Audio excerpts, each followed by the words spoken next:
I shouldn't have opened that door. But the chair, it wasn't there before. I know what you're thinking. You're thinking I was tired, that my eyes were playing tricks on me after 8 hours of trail. Maybe you're right. I've told myself that same thing 100 times since that night.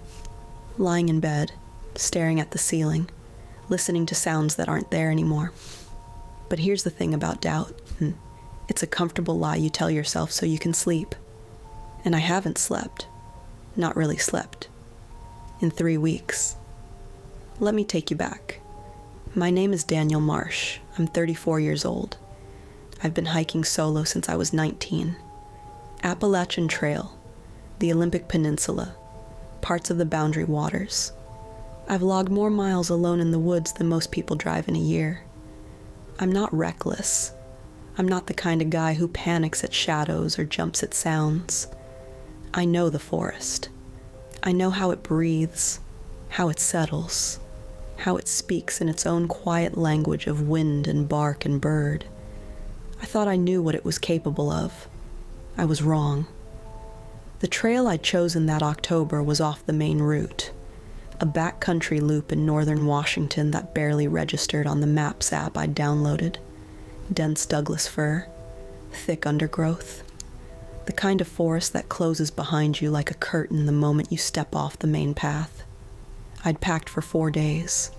Tent, food, water filter, emergency beacon, everything by the book.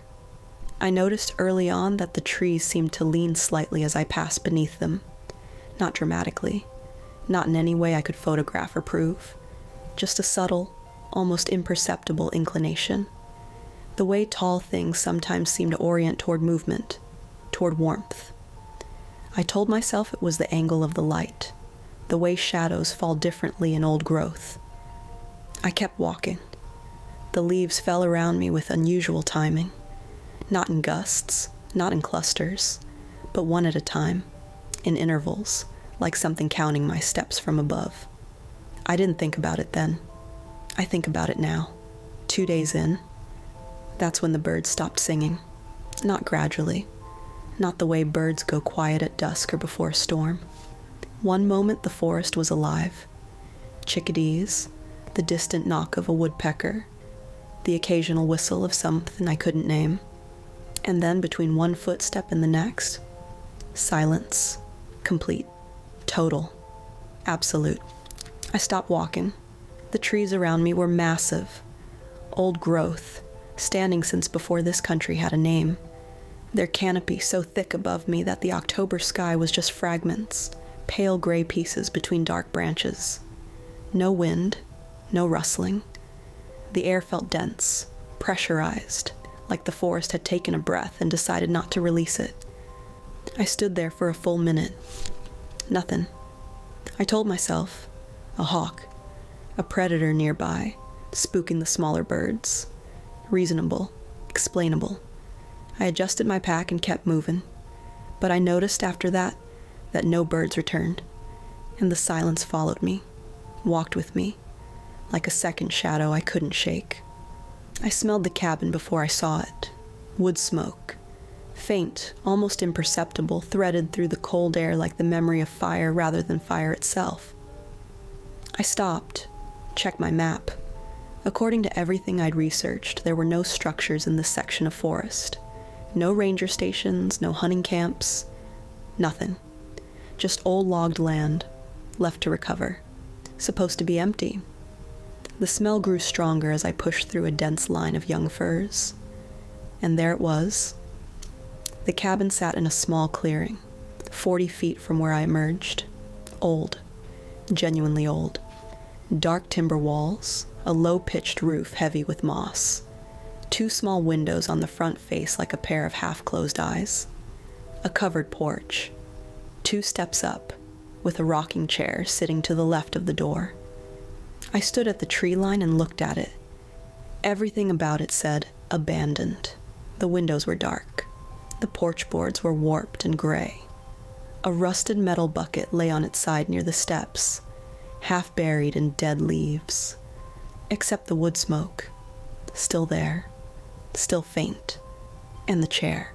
The rocking chair on the porch. It wasn't moving. There was no wind. But the cushion on it, dark red, faded, had an indentation in it. The kind a person leaves when they've been sitting somewhere for a long time. Deep, settled, recent. I don't know how long I stood at the tree line. Long enough for the light to shift. Long enough for the cold to reach my fingers inside my gloves. Then I walked across the clearing and climbed the 2 steps to the porch. Then gone. I froze with my hand 6 inches from the window. The shadow was gone. I was alone. Then gone. I froze with my hand 6 inches from the door. The forest behind me was perfectly, absolutely silent. I knocked. No answer. I knocked again. Harder. Hello? Anyone in there? Nothing. The handle turned, and I opened the door. The smell hit me first. Damp wood, cold ash, and something else underneath. Something organic and faintly sweet that I couldn't identify. The kind of smell that lives at the back of your throat and doesn't leave. The interior was a single room.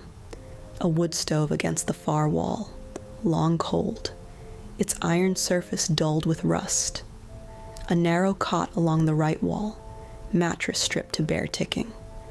A wooden table in the center with 2 chairs.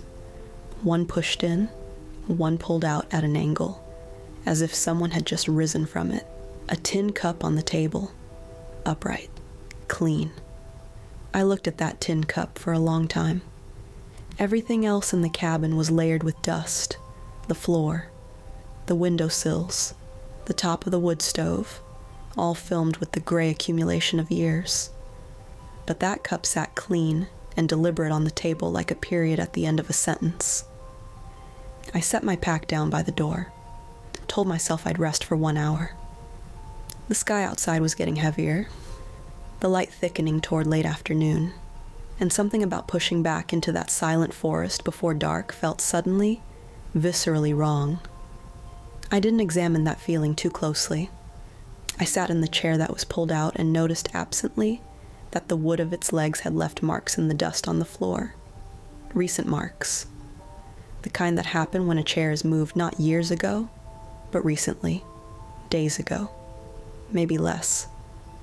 I stood up quickly, looked at the marks, looked at the door, told myself drafts move things, old buildings settle. I sat back down. The first hour passed quietly. I ate, checked my maps, wrote a few notes in my journal. The light outside shifted from gray to deep amber to the first blue shadows of early dusk. I kept the door closed but not latched. Habit, not fear. I needed the fresh air. I needed something to feel normal.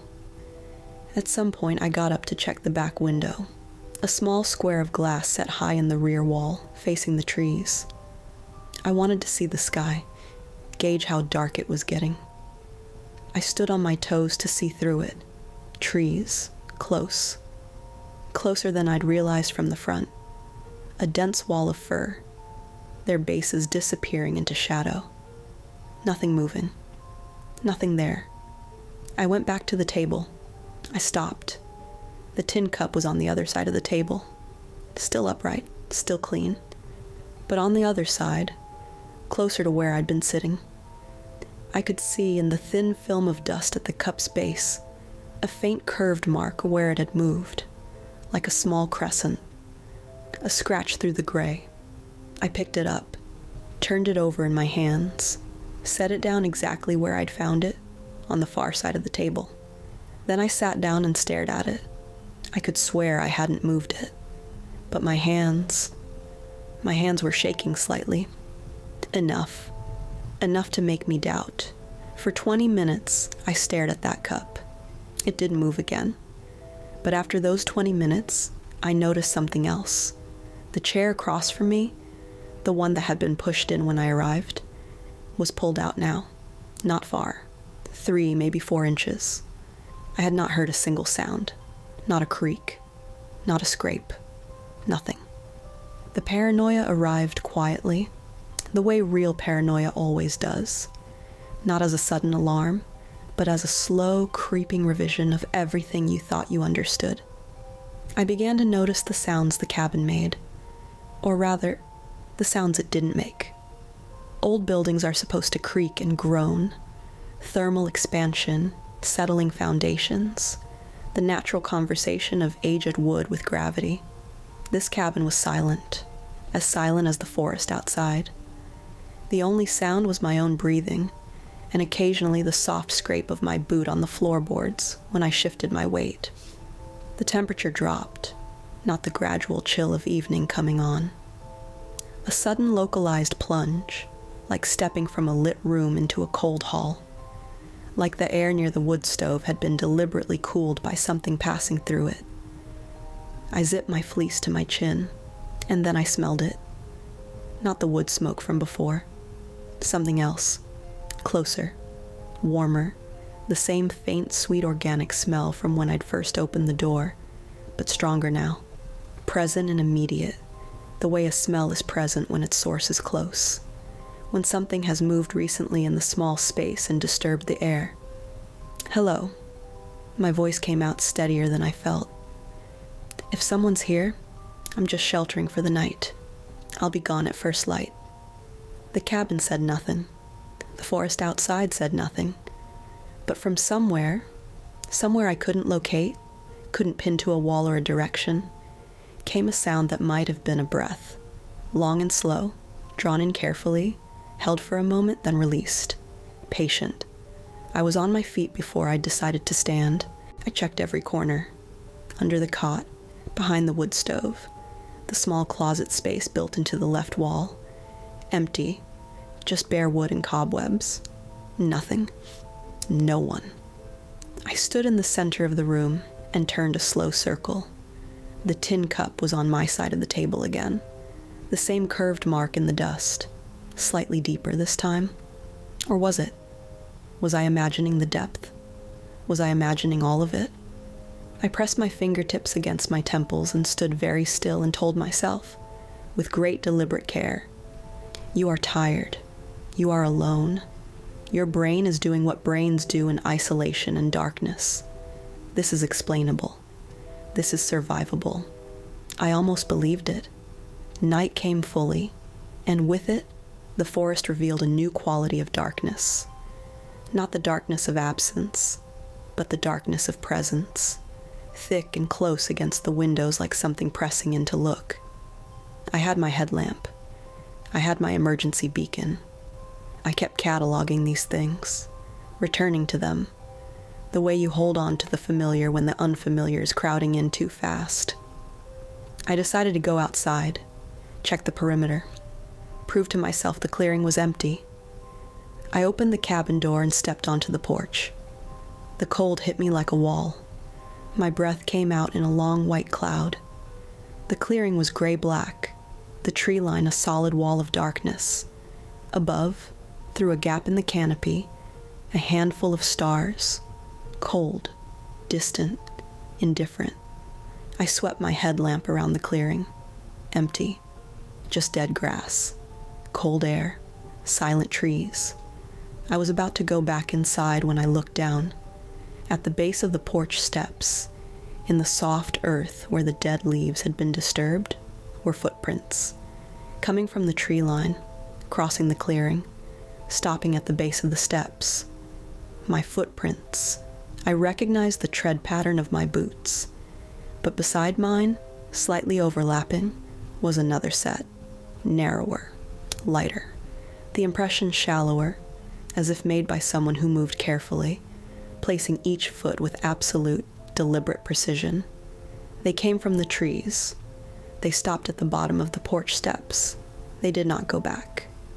I went back inside, latched the door. My heart was doing something I didn't like. Not pounding, not racing, but beating in an irregular, lurching way that made me conscious of it. I sat on the edge of the cot and pressed my palms flat on my thighs and breathed. Counted breaths. Tried to hold the rational in both hands. Old footprints. Someone else before me. They went back another way. A way I didn't check. Then from directly above me, first from the ceiling, from the moss-covered roof, a sound. Slow. Dragging. like something being pulled across the surface with unhurried, deliberate patience.